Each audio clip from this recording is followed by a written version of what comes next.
அனைவருக்கும் வணக்கம்.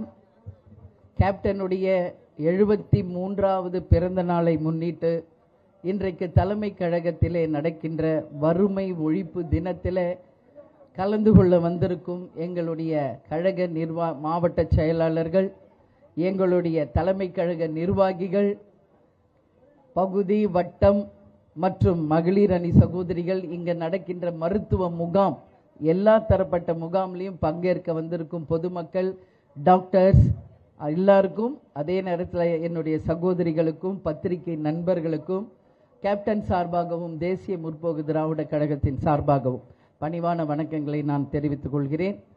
நேற்று வரை முதல் கட்ட பயணம் தமிழகம் முழுவதும் 3 மண்டலங்களில் வெற்றிகரமாக முடித்து இப்போ நம்மளுடைய ரதம் கேப்டன் தேர் வாசல்ல நிற்குது. அது இன்னைக்கு தமிழ்நாடு முழுக்க எல்லா மண்டலங்களுக்கும் சென்று அனைத்து தொகுதிகளுக்கும் சென்று இன்றைக்கு தலைமை கழகம் மீண்டு வந்திருக்காரு கேப்டன் அவர்கள். எனவே போகும் இடமெல்லாம் மக்களிடையே மிகப்பெரிய அன்பும் ஆரவாரமும் நிச்சயமாக கிடைத்தது. தொண்டர்களையும் சந்தித்தோம், நிர்வாகிகளையும் சந்தித்தோம். உள்ளம் தேடி இல்லம் நாடி என்று எங்கள் நிர்வாகிகள் தொண்டர்கள் சந்திப்போம். மக்களை தேடி மக்கள் தலைவர் என்று கேப்டன் ரத யாத்திரையும் இன்னைக்கு தமிழ்நாடு முழுக்க அனைத்து தொகுதிகளிலும் மிகப்பெரிய அளவில் மக்களால் வரவேற்கப்பட்ட ஒரு விஷயமா நாங்கள் பார்க்குறோம். 2ஆம் கட்ட பயணம் எப்பொழுது என்பதை உங்களுக்கு வெகு விரைவில் நாங்கள் அறிவிப்போம். நீங்கள் எதுவும் கேள்வி கேட்கணும்னா கேளுங்க. இல்லை, நான் பார்த்தேங்க, தூய்மை பணியாளர்கள் இல்லைன்னா இன்னைக்கு நாடு ரொம்ப ரொம்ப அசிங்கமாயிரும். சரிங்களா? தங்களுடைய உயிர் எல்லாத்தையும் அவங்க டெடிகேட் பண்ணி தான் இன்றைக்கி அந்த தொழிலே அவங்க செய்கிறாங்க. அப்படி இருக்கும்போது மழை தண்ணியில் கரண்ட் ஒயர் விழுந்து அவங்க தெரியாமல் கால் வச்சு அவங்க இறந்துட்டாங்க. அவங்களுக்கு ஆழ்ந்த இரங்கலை தேசிய முற்போக்கு திராவிட கழகத்தின் சார்பாக நாங்கள் தெரிவிச்சுக்கிறோம். ஏற்கனவே தூய்மை பணியாளர்கள் நம்மளுடைய ஆர்ப்பாட்டம் செய்த போது, ரிப்பன் மாளிகை முன்னாடி உட்கார்ந்து அவங்க ஆர்ப்பாட்டம் செய்த போது, நான் நேரடியாக கழக மாவட்ட செயலாளர்களோடு சென்று அவர்களுடைய துயரில் பங்கேற்று அவங்களுடைய கோரிக்கை என்ன என்பதை கேட்டு அவங்களுக்கு ஆறுதல் சொல்லிட்டு வந்தேன். அறிக்கையும் கொடுத்தோம். முதலமைச்சர் கவனத்துக்கும் அதை கொண்டு சென்றிருக்கிறோம். அவங்க கேட்கறது 2 தான். ஒன்று, அவங்க ஒர்க் பண்ணுறத பெர்மனன்ட் ஜாப் ஆக்கணும். இன்னொன்று, பழைய ஊதியமே அவங்களுக்கு தரணும். இது 2 தான் அவங்க எதிர்பார்க்குறாங்க. பட் கவர்மெண்ட் அதை பற்றி சொல்லாமல் வீடு தரோம், காலை உணவு தரோம், அவங்க பிள்ளைங்க படிப்புக்கு தரோன்னு சொல்கிறாங்க. அதுவும் இல்லாமல் வேறு புதுசாக வந்த பணியாளர்களை வச்சு அன்னைக்கு அவங்க நன்றி சொல்கிற மாதிரியெல்லாம் காமிச்சாங்க. இது எல்லாருக்குமே தெரியும். இது ஒரு மாயை உருவாக்கியிருக்காங்க. பட் உண்மையில் பாதிக்கப்பட்ட மக்கள் நல பணியாளர்களுக்கு இன்னும் அவங்க கேட்குற கோரிக்கை போய் சேரவில்லை. முதலமைச்சர் அவர்கள் அவர் பக்கம் செவிசாய்த்து அவங்க கோரிக்கையை நிறைவேற்ற வேண்டும் என்று தலைமை கழகம் சார்பாக கேப்டன் பிறந்த நாளை முட்டு நான் அவங்களுக்காக கோரிக்கை வைக்கிறோம்.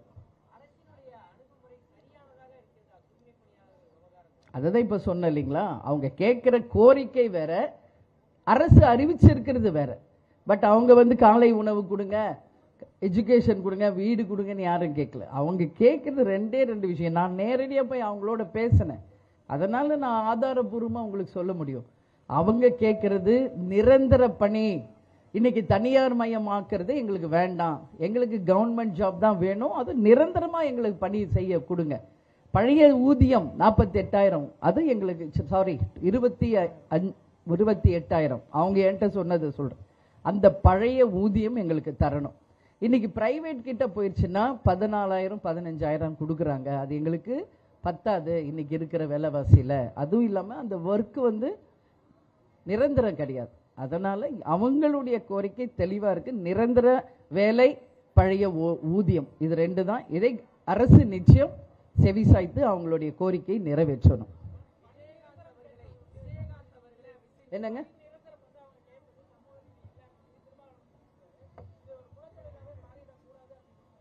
இல்லை, குலத்தொழிலாக மாறக்கூடாது. அதில் எங்களுக்கு மாற்று கருத்தே கிடையாது. அவங்க அப்பா அம்மா அந்த வேலை செஞ்சால் பசங்களும் அந்த வேலை தான் செய்யணும்னு அவசியமே கிடையாது. அவங்கெல்லாம் நாளைக்கு நல்லா படித்து டாக்டர்ஸா, கலெக்டரா, ஐபிஎஸ்ஸா, இன்னும் பெரிய பெரிய ஜாபுக்கு வரணுன்றதான் எங்களுடைய எண்ணம், ஆசீர்வாதம். இப்போ கூட ஏன் எல்லாருக்கும் கல்வி உதவி தரோம்?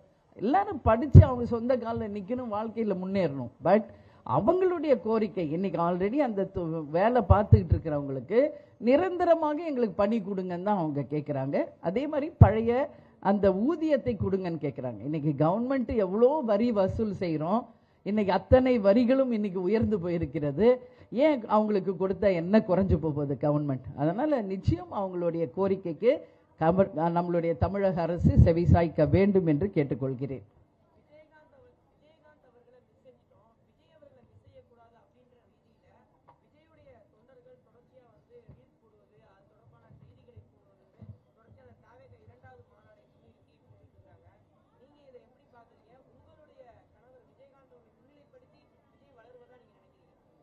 இல்லை, கேப்டனும் எஸ்ஏசி அவர்களும் 17 படங்கள் ஒன்றா நடிச்சிருக்காங்க அவர் டைரக்ஷனில்.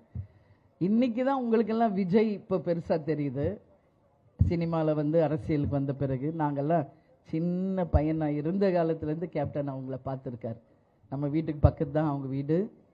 அதனால் உங்களுக்கு வேணா விஜய் விஜய் எங்களுக்கு எங்கள் பையன்தான் நான் சொல்லுவேன். இப்போ விஜய் பிரபாகர் சண்முக பாண்டியன் எப்படி அந்த மாதிரி தான் விஜய். என்னை பொறுத்த வரைக்கும் ஏஐயில் கூட அவர் இப்போ கேப்டனை யூஸ் பண்ணலாம், தாராளமாக பண்ணுங்கன்னும். செந்தூர பாண்டி அப்படின்னு ஒரு படத்தில் கேப்டன் நடித்து கொடுத்தாரு. இன்றைக்கி அவர் நல்லா இருக்கார், வாழ்த்துக்கள். அதுக்காக கேப்டனுடைய வாக்குகளை பிரிக்கிறதுக்கு அவர் சொல்கிறாரா? அவர் கேப்டன் ஃபோட்டோவை யூஸ் பண்ணுறாங்கன்னு சொல்கிறாங்களா? அப்படின்னா எங்களுக்கென்று ஒரு கட்சி இருக்குது, எங்களுக்கென்று ஒரு அமைப்பு இருக்குது, எங்களுக்கென்று எங்களுடைய மாவட்ட செயலாளர்கள், நிர்வாகிகள், தொண்டர்கள், லட்சக்கணக்கான பேர் தமிழ்நாடு முழுக்க இருக்கிறார்கள். எங்கள் கட்சி 20 ஆண்டு கட்சி, எதிர்கட்சியான கட்சி. கேப்டனுக்கு நிகர் கேப்டன் மட்டும்தான். கேப்டன் இடத்தை இனி யார் நினைச்சாலும் அந்த இடத்தை யாராலையும் ஃபுல்ஃபில் பண்ணவே முடியாது. இதுதான் உண்மை. அதனால அவர் வந்து அண்ணன் விஜயகாந்த் அப்படின்னு அன்னைக்கு சொல்றாரு மேடையில், சந்தோஷம். அவர் அண்ணன் சொல்லும்போது நாங்கள் அவரை தம்பின்னு சொல்றோம், அவ்வளவுதானே கண்டி. அதுக்காக எங்க வாக்குகளை அவர் எடுக்கிறாருன்னா அதெல்லாம் மக்களும் ஏத்துக்க மாட்டாங்க, எங்க கழகத்தில் இருக்கிற யாருமே அதை வந்து பொருட்படுத்த மாட்டாங்க. ஏன்னா கேப்டன் வந்து நடிகராக எவ்வளோ உழைத்து இன்னைக்கு கட்சி தலைவராகி மக்களுக்கு தன் வாழ்நாள் முழுவதும் அர்ப்பணித்து உதவிகளை வழங்கி மக்களுக்கு ஒரு பிரச்சனைனா வேட்டியை கட்டி இறங்குற முதல் தலைவர் கேப்டன் அவர்கள். தமிழ்நாட்டில் அனைத்து பிரச்சனைக்கும் முதல் ஆளாக நின்றவர் கேப்டன். அதனால கேப்டனை வந்து யாரோடையும் கம்பேர் பண்ணக்கூடாதுங்க, அது தவறான முன்னுதாரணம் ஆயிரும். அதனால யாரும் கேப்டன் இடத்தை ஃபுல்ஃபில் பண்ண முடியாது. கேப்டனுக்கு நிகர் கேப்டன் மட்டுமே, தேமுதிகவுக்கு நிகர் தேமுதிக மட்டுமே.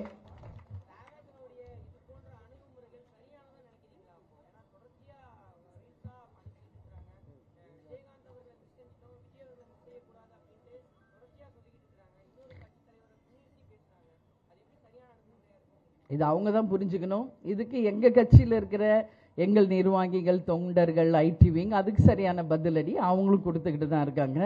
இது வந்து எதுவும் சோஷியல் மீடியாவில் இது ஸ்ப்ரெட் பண்ணுறதை விட உண்மை நிலை அவங்களும் உணரட்டும். அதனால் எங்களுக்கு ஒன்றும் அதை பற்றி இல்லை. பட் கேப்டனுக்காக உருவான கட்சி, எங்களுக்கு வாரிசு இருக்காங்க பாருங்க. எவ்வளோ பேர், லட்சக்கணக்கான கேப்டன்களை தலைவர் உருவாக்கிட்டு போயிருக்கார். கேப்டன் ஒருத்தர் தான், இன்னைக்கு லட்சக்கணக்கான கேப்டன்களை கேப்டன் உருவாக்கிட்டு போயிருக்கார். கரை வேட்டி கட்டி கட்சி துண்டு போட்ட அத்தனை பேரும் கேப்டன். இன்னைக்கு மஞ்சள் சேரை கட்டி இன்னைக்கு இருக்கின்ற மகளிர் அணி அத்தனை பேருமே லேடி கேப்டன்ஸ். அதனால எங்களுடைய வாரிசுகளை எங்களுடைய நிர்வாகிகள் இருக்காங்க, தொண்டர்கள் இருக்காங்க. அப்படி இருக்கிறப்போ வேற யாரோ அதை வந்து யூஸ் பண்றதை நிச்சயம் மக்களும் ஏற்றுக்க மாட்டாங்க, எந்த கட்சியும் எங்க கட்சி எஸ்பெஷலி ஏற்றுக்க மாட்டாங்க. ஆமாங்க, அதாங்க நாங்களே 34 வருஷம் கழிச்சு கேப்டனை மீண்டும் திரையில் பார்த்தோம். நாங்கள் நெய்வேலியில் இருந்தோம் அன்னைக்கு சுற்றுப்பயணத்தில். மிக பிரம்மாண்டமான ஒரு படமாக வந்திருக்கு, மக்கள் போற்றுகின்ற ஒரு படமாக. ஒவ்வொரு சீனும் கூஸ் பம்ப்ஸ் மூமெண்ட்ஸ். ஏன்னா கேப்டன் வந்து அவரோட ஃபைட்டும் டைலாக் டெலிவரியும் அவரோட பெர்ஃபார்மன்ஸும் அதில் வர இசைஞானி இளையராஜா அவர்களுடைய மியூசிக்கும் நான் ஒன்னொன்னும் சொல்லலாம். அதே மாதிரி டைரக்டர் செல்வமணியின் 2வது திரைப்படம், 100வது படம், ஒரு சில்வர் ஜூப்ளி படமா அமைஞ்ச ஒரே நடிகர் கேப்டன் மட்டுமே. அந்த அளவு ஒரு பிரம்மாண்டமான படத்தை அந்த காலத்திலே 34 வருஷத்துக்கு முன்னாடி எந்த எக்யூப்மெண்ட்ஸ் இல்லாம எந்த டெக்னாலஜி இல்லாமல் அவ்வளோ சிறப்பாக எடுத்திருக்காங்க. அதற்கு டைரக்டருக்கும் அந்த கேப்டன் பிரபாகர் மூவிக்காக ஒர்க் பண்ண அத்தனை டெக்னீஷியன்ஸ்க்கும் ஆர்டிஸ்டுக்கும் எல்லாருக்கும் இசைஞானி இளையராஜா அனைவருக்குமே தேமுதிக சார்பாக எங்களுடைய நன்றிகளை, வணக்கங்களை, வாழ்த்துக்களை நாங்கள் தெரிவித்துக் கொள்கிறோம்.